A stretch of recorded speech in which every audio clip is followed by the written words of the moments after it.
Welcome back to the channel. Today we're going to talk about one of the most drastic transformations in running that I've experienced, and that's going from a 37-minute 5K all the way to 18 minutes and 52 seconds. And it wasn't magic and it wasn't luck.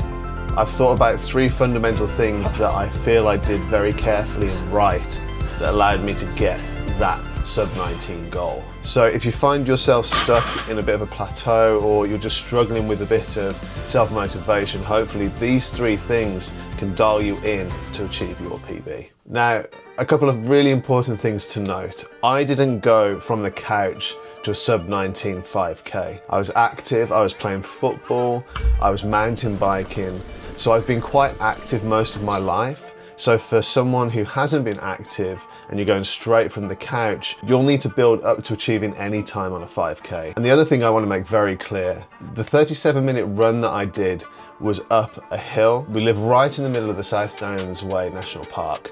So it actually has about 100 meters of elevation, and my sub-19-minute run was on a track. But this really lends itself well to my first point. You have to establish what your goal is with each run.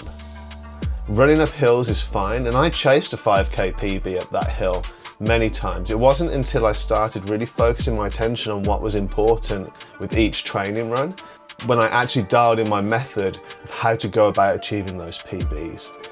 When you want to do a max effort PB, you need to establish an equation that allows you to achieve your fastest time over a 5K distance in this case. That means for a PB, you need to make sure that the surface level is predictable, that it's consistent, and it allows you to make the most of every single meter that you're making. Hills are your absolute friend, and that thing that absolutely kicked my ass in my first 5K became my absolute best friend. It became the perfect training ground to build up my strength in my legs without taking too much load through my joints. Running uphill is significantly less impactful on your joints and your hips and everything that people complain about when they're running than it is when you're running downhill or even on just like flat concrete. So I ran up hills a lot, and as soon as I could run daily, I was running up that hill every day. So while steady flat running is fine, and there's a place for that as well, finding a hill where you can do 200-meter hill sprints and repeat that like you're weightlifting allows you to gain so much more strength in your legs and so much more resilience when you're running. It really does help you out when you come to run on flat and go for a PB. It's that feeling that if you lift weights, you go for a 1 rep max lift, and then you take the weights off, and then all of a sudden everything feels great.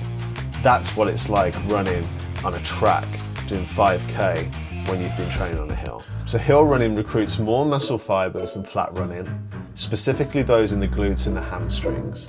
This effectively stimulates strength training while running, and studies show hill sprints are one of the fastest ways to improve running economy and maximal sprinting speed.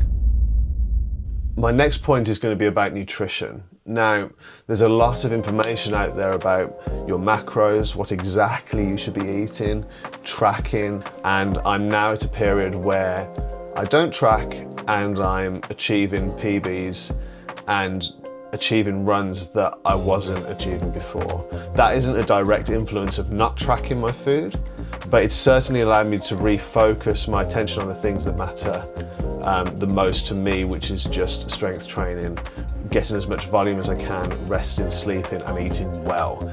That's the key. Nutrition is one of the most important factors in performance, but following a very rigid schedule to the number, to me, it doesn't quite align with how I like to live my life. I still like to enjoy foods that are naughty, and I like to eat a lot of food. Now, when you're training for a run or an event, what's more important than anything is that you're fueling correctly and with the right amount of food. And the basic thing that I would recommend is having some kind of device like a watch, like an Apple Watch, a Garmin, to track what calories you're burning in a day. So If I know that I'm going and doing a high rocks workout in the morning and then a long run in the evening, I'm going to be in an incredible caloric deficit. And so I need to make sure that I'm eating the right kinds of food.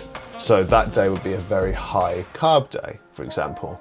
If I strength train in the morning, but then I don't do any endurance in the evening, it would be a very high protein day for me.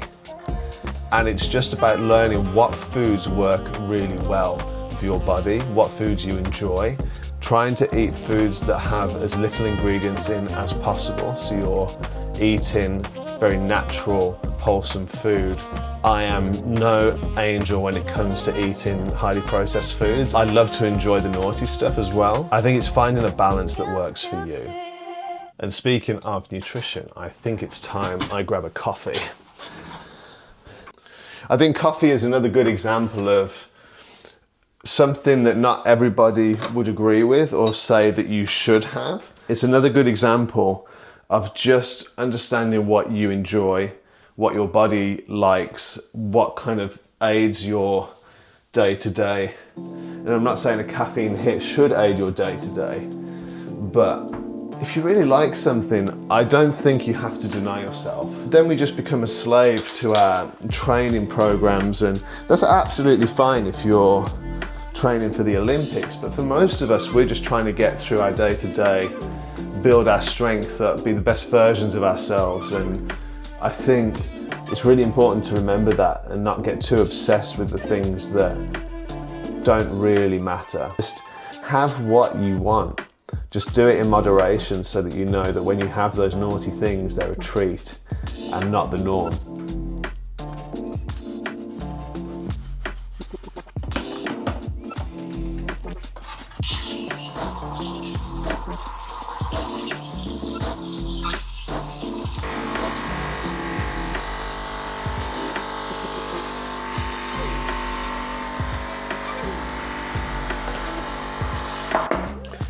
Kate also makes these amazing vape balls. They're just like little pockets of energy. It's so good. Operation coffee complete. Should we go and say hello to Layla? Means waking her up. Hey, Pud Pud. Say hello. Did I wake you up? I don't feel too bad about waking her up because she wakes us up during the night. When we're talking about performance, it is really about making sure that you're eating enough food. And if we're talking about aesthetics, maybe being a bit more dialed in, so in that caloric deficit, which will allow you to slowly lose a bit of body fat. Just making sure that that caloric deficit isn't so great that you start losing muscle as well. For endurance runners, carbohydrates are the body's preferred glycogen source. Adequate glycogen stores delay fatigue and maintain pace. Research suggests that for high volume training, consuming 5 to 8 grams of carbohydrates per kilogram of body weight is essential for recovery and performance. Now, this final point, and it's definitely something that a lot of runners avoid or delay or just choose not to do altogether. And I do think that it's one of the leading causes of getting injured as a runner.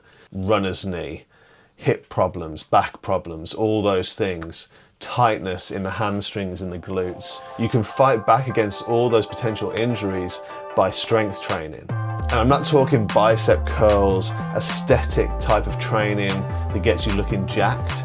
This is specific strength training to build up the muscles around all of the joints that are taking such a load when you're running. It's so important to remember that when we're running, we're putting so much load through a single leg.